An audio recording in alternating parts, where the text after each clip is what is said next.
Assalamualaikum warahmatullahi wabarakatuh. Salam sejahtera untuk kita semua. Selamat ketemu lagi dengan Pak Slamet, Guru Peksos. Pertemuan kali ini kita akan membahas tentang pencatatan dalam praktek pekerjaan sosial. Materi ini barangkali untuk sebagian kalangan sudah tidak asing lagi. Namun demikian anggap saja sebagai sebuah penyegaran bagi yang belum pernah mendengar ataupun melihat video ini sebagai sebuah pembelajaran yang baru. Baik, mari langsung saja kita mulai pembicaraan ini. Tujuan dari pembahasan ini adalah bahwa diharapkan agar calon pekerja sosial mampu memahami, menjelaskan, dan melakukan berbagai bentuk maupun model pencatatan dalam pekerjaan sosial, baik dalam setting mikro, meso, maupun makro, dengan format baku yang berlaku yang dapat dipahami secara global.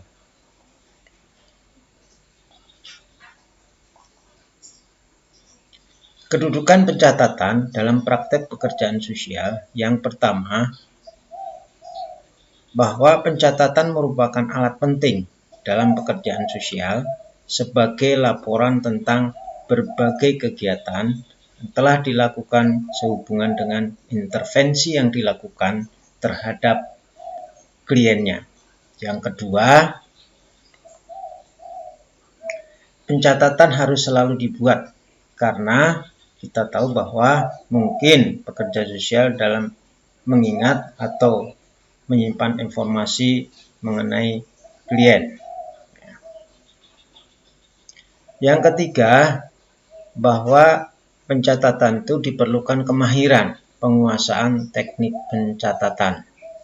Demikian tadi kedudukan daripada pencatatan dalam praktek pekerjaan sosial. Pengertian pencatatan atau recording berhubungan dengan pengembangan dan penulisan tentang mengapa suatu pelayanan diminta dan diberikan, pelayanan apa, kapan, dan bagaimana pelaksanaan suatu pelayanan, rencana kerja di masa mendatang, atau terminasi yang akan dilakukan. Tujuan pencatatan yaitu semua data atau informasi dapat secara keseluruhan tercatat dan digunakan sebagai bahan informasi untuk membantu dalam memecahkan masalah klien. Kemudian kita akan membahas tentang manfaat pencatatan. Yang pertama adalah dokumentasi kegiatan pekerjaan sosial, artinya bahwa melalui pencatatan sebagai alat dokumentasi kegiatan-kegiatan pelayanan yang dilakukan oleh pekerja sosial. Yang kedua, sebagai kontinuitas pelayanan, artinya melalui pencatatan itu pekerja sosial mengetahui proses layanan secara terus-menerus. Yang ketiga, pengendalian kualitas atau quality control. Artinya, melalui pencatatan ini dapat mengetahui kualitas pelayanan ini tahap demi tahap. Yang keempat, laporan statistik. Manfaat pencatatan sebagai sebuah laporan. Catatan-catatan itu sebagai laporan untuk penyajian secara statistik. Yang kelima, pencatatan sebagai kajian supervisi. Artinya, melalui pencatatan tersebut, supervisi dapat dilakukan, mengetahui apakah pelayanan-pelayanan yang dilakukan ini baik atau kurang baik, atau ditemukan hal-hal yang perlu diperbaiki. Yang keenam adalah mengorganisasikan pikiran pekerja sosial. Melalui pencatatan ini, pekerja sosial dapat mengorganisasikan pikiran-pikirannya di dalam rangka memberikan pelayanan kepada klien. Kemudian yang ketujuh adalah media komunikasi interdisipliner. Artinya, melalui pencatatan ini, pekerja sosial dapat menyampaikan kepada disiplin ilmu yang lain jika diperlukan. Yang kedelapan adalah keperluan pendidikan. Artinya, melalui pencatatan ini bahwa melalui pencatatan ini dapat disampaikan atau diinformasikan bagi yang memerlukan berkaitan dengan ilmu-ilmu atau proses-proses yang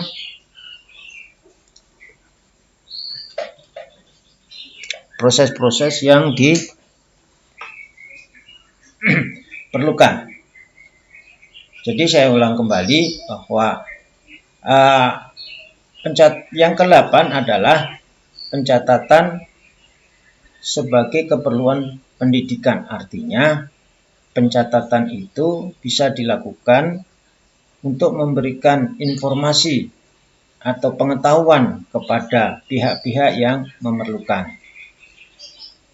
Yang ke-9 adalah untuk penelitian.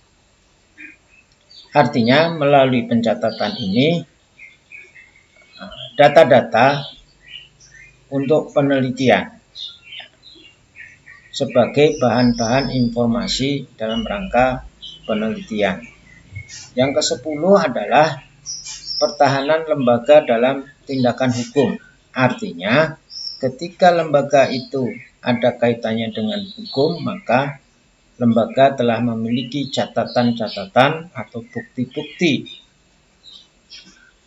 yang telah dilakukan dalam proses pelayanan, sehingga ketika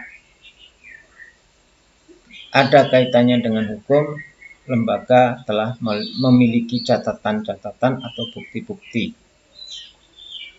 Yang ke-11 adalah alat penyembuhan terapeutik. Artinya, melalui catatan ini, pekerja sosial dapat mengetahui perkembangan penyembuhan. Demikian tadi, ada 11 manfaat daripada pencatatan ini. Nah, ini yang harus diketahui bahwa begitu penting manfaat dari pencatatan ini. Berikutnya adalah fungsi pencatatan. Yang pertama adalah merupakan mendaftar fakta-fakta, bukti-bukti, penilaian, dan keputusan-keputusan tentang orang-orang, masalah-masalah, dan situasi-situasi signifikan yang ada. Yang kedua yaitu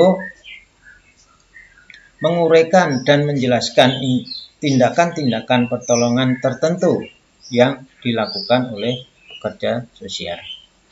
Yang ketiga adalah menyajikan kuantitas dan kualitas pelayanan. Artinya bahwa fungsinya adalah untuk menyajikan volume atau kuantitas pelayanan yang dilakukan dan kualitas pelayanan itu seberapa jauh pelayanan itu kualitasnya.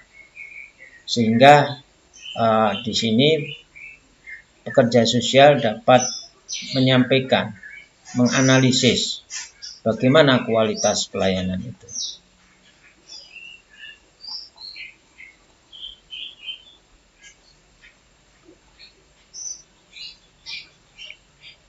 Bentuk-bentuk pencatatan.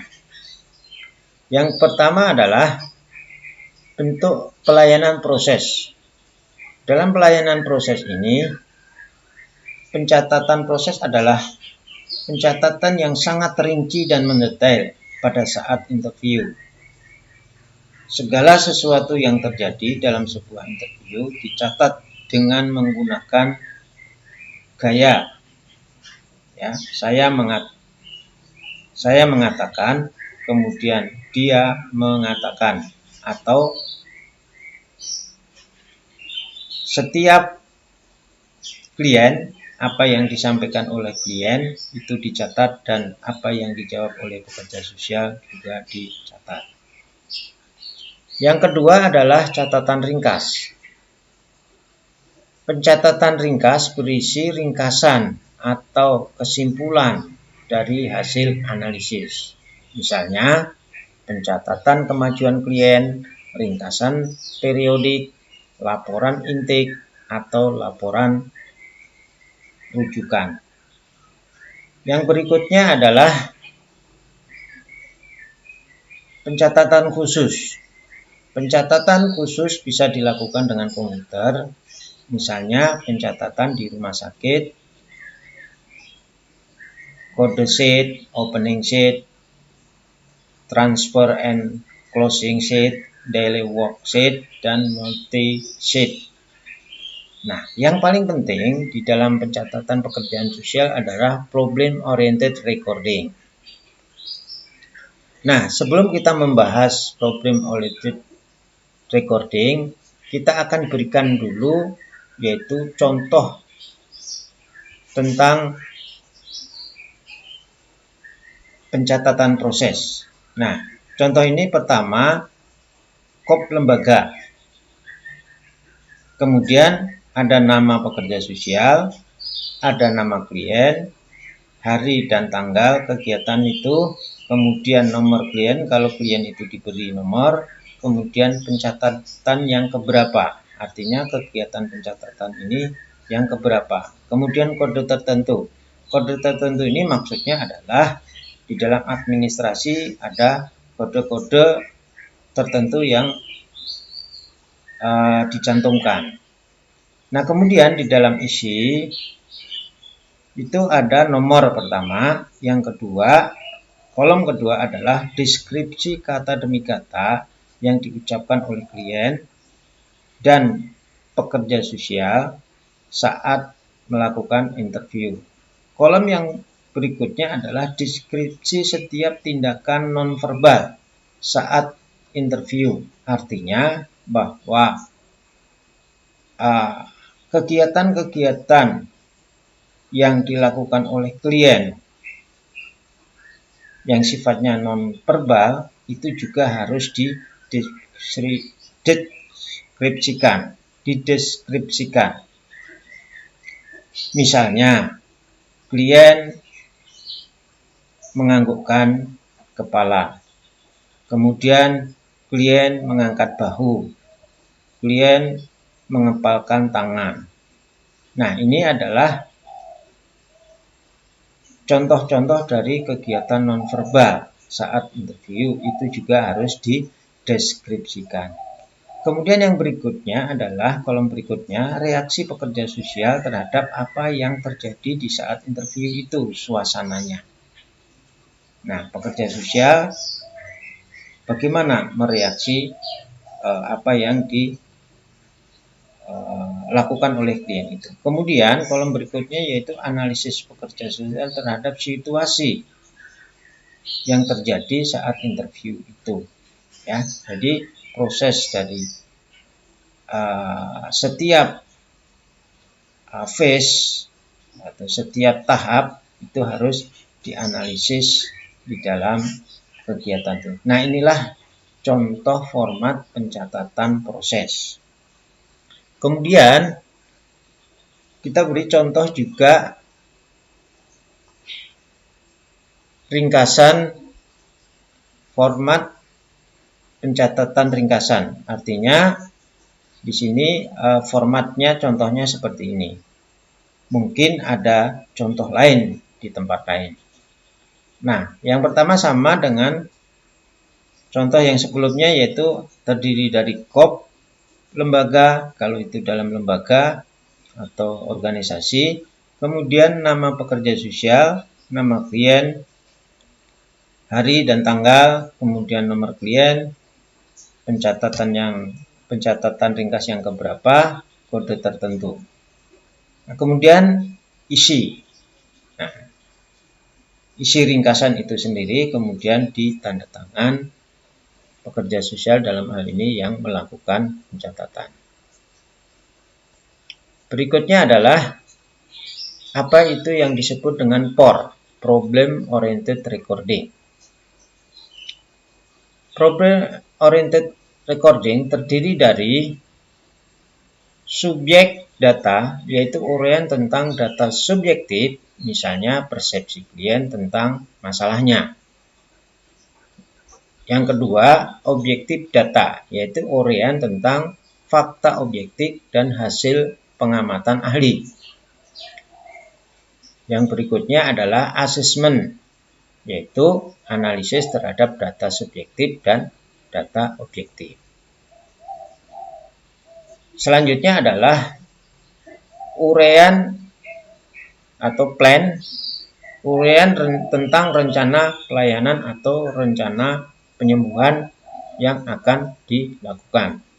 Demikian tadi yaitu POR atau Problem Oriented Recording. Selanjutnya adalah apa itu ringkasan diagnostik. Ringkasan diagnostik adalah suatu analisis tentang apa yang diketahui oleh pekerja sosial tentang klien dan situasinya. Nah, di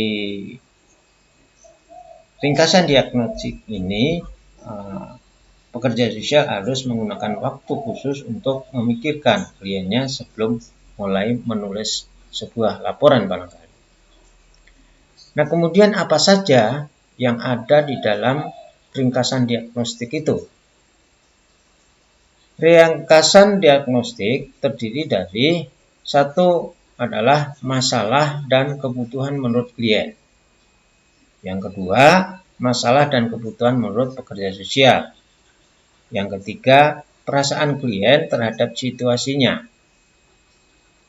Kemudian berikutnya adalah kecocokan antara perasaan klien dengan perilakunya yang terjadi. Ya. Yang kelima adalah upaya pemecahan masalah yang sudah dilakukan oleh klien itu sendiri. Nah, jadi di dalam ringkasan diagnostik itu minimal terdiri dari hal yang telah disampaikan tadi.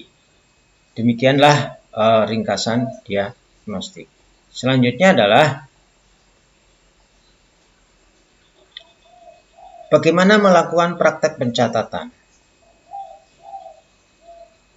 Praktek pencatatan dapat dilakukan pada orientasi lembaga pelayanan. Nah, ini adalah sebuah contoh jika seorang pekerja sosial atau calon pekerja sosial ingin melakukan orientasi lembaga, hal-hal apa saja yang harus dicatat. Yang pertama adalah nama lembaga, alamat, nomor teleponnya, kemudian yang berikutnya adalah kapan lembaga itu didirikan. Kemudian kebijakan-kebijakan lembaga yang diberlakukan di lembaga itu, kemudian program kerja lembaga, baik itu program jangka pendek, jangka menengah maupun jangka panjang. Yang berikutnya adalah struktur organisasi. Ya, di dalam sebuah lembaga yang besar tentu terdiri dari berbagai bidang. Ya, itu juga harus dicatat atau didokumentasikan tentu saja.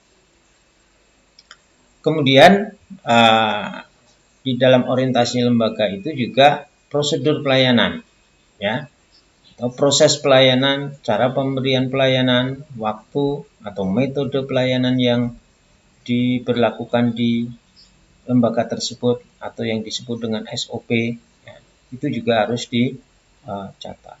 Kemudian batas wilayah pelayanan lembaga, artinya sampai sejauh mana jangkauan dari pelayanan dari lembaga tersebut, apakah itu regional, nasional, dan seterusnya. Kemudian dari mana sumber-sumber dana dari lembaga itu, apakah mandiri, donatur, pemerintah, dan seterusnya, atau bahkan dana dari luar negeri. itu semua harus dicatat. Nah, kemudian yang berikutnya adalah jumlah SDM. Nah, atau semua pegawai yang ada di lembaga tersebut, baik itu dari tingkat bawah sampai kepada pimpinan sesuai dengan bidang-bidang yang ada di struktur organisasi. Nah, yang berikutnya yang terakhir adalah sarana prasarana. Jadi sarana prasarana yang mendukung lembaga tersebut juga dicatat semuanya. Jadi demikian tadi berkaitan dengan praktek pencatatan pada saat orientasi lembaga pelayanan. Berikutnya adalah tentu kita sebelum melakukan pencatatan ada hal-hal yang perlu dipatuhi atau rambu-rambu praktek pencatatan. Nah, yang pertama adalah sebelum kita melakukan pencatatan, alangkah baiknya kita membuat kerangka rencana pencatatan. Artinya bahwa hal-hal apa saja yang nanti akan dicatat. Ya, sudah kita persiapkan. Kemudian melakukan pencatatan selama interview, ya, secara garis besarnya saja, ya, jangan terlalu banyak, ya, secara garis besarnya saja. Kemudian yang paling penting di sini ketika melakukan pencatatan tidak boleh melakukan pencatatan ketika klien sedang, ya, mengetengahkan atau menyampaikan perasaannya.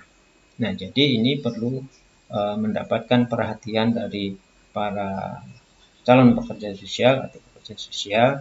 Jangan melakukan pencatatan ketika klien sedang menyampaikan perasaannya. Kemudian buatlah catatan ketika klien tengah memberikan data faktual yang khas. Artinya bahwa data ini barangkali yang sangat diperlukan ketika ingin memberikan solusi dalam penanganan masalahnya. Yang berikutnya adalah lakukan pencatatan secara konsisten.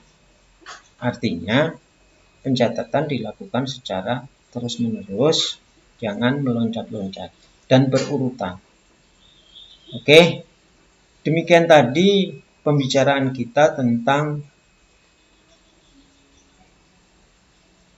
pencatatan pada praktek pekerjaan sosial, dan mudah-mudahan materi ini dapat bermanfaat. Baik, sebelum kita akhiri pencatatan ini, apabila Anda berkenan, yuk kita beri komentar dan subscribe. Terima kasih dan semoga bermanfaat. Wassalamualaikum warahmatullahi wabarakatuh.